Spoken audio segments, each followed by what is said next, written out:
Well, with Hamas yet to return all the hostage remains as part of this first phase of the ceasefire deal, we turn now to Yousef Munayyer. He's the head of the Palestine-Israel program and senior fellow at the Arab Center in Washington, D.C. That's a nonprofit research group. Yousef, welcome to the show. You heard Layla report there. Hamas say they don't know where all the bodies are. What should we understand about why they don't know and if they'll be able to make good on the pledge to return all the remains?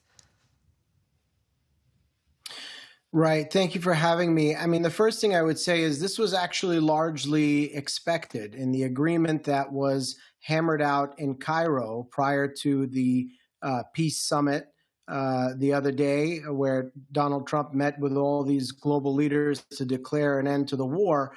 There was a detailed agreement about this part of the process that the Israelis came to, along with the Palestinians and the mediators. And part of that agreement actually delineated what would happen with regards to the remains of Israeli captives that were still inside Gaza. And the Palestinians made it very clear at that point that they're not in possession of all of these remains and that it will take some time. So a mechanism was established to share information between the different parties, the Palestinians on the ground, the mediators, and the Red Cross about what they know of these remains, where they are, how they're trying to reach them. And that was agreed upon at that point. So what's concerning now is that the Israelis seem to be acting as if this was a surprise when, in fact, we knew that this was going to be an immense challenge. Remember, some 83% of structures in the Gaza Strip have been partially or completely destroyed. And there's very little heavy equipment with which to do the searching.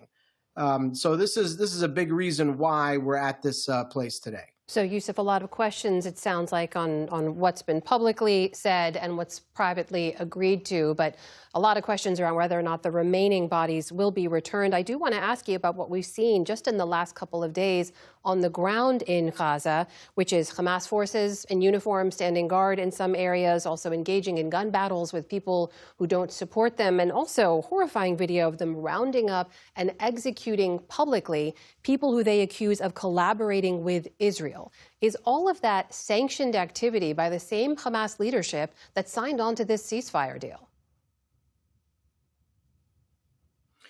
Well, I certainly cannot speak for them. They would have to speak on that, and I'm not sure that I've seen any statement in relation to that. What I can tell you is that extrajudicial assassinations or killings are clearly violations of international law in pretty much every circumstance. At the same time, the situation in Gaza is extremely fragile and dangerous.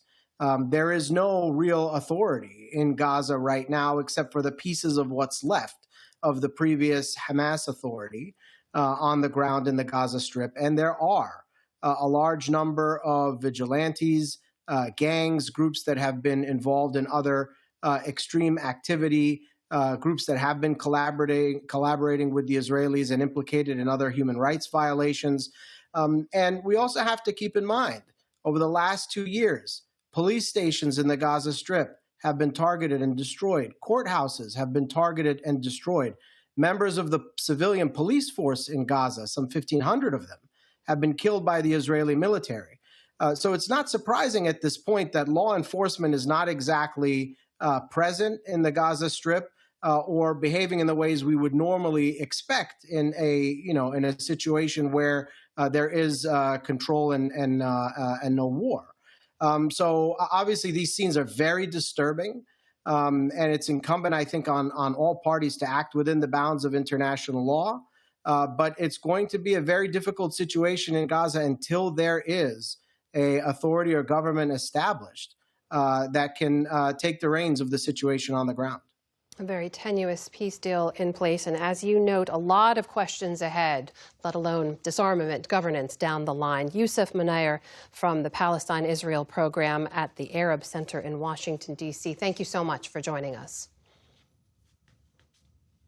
Thank you.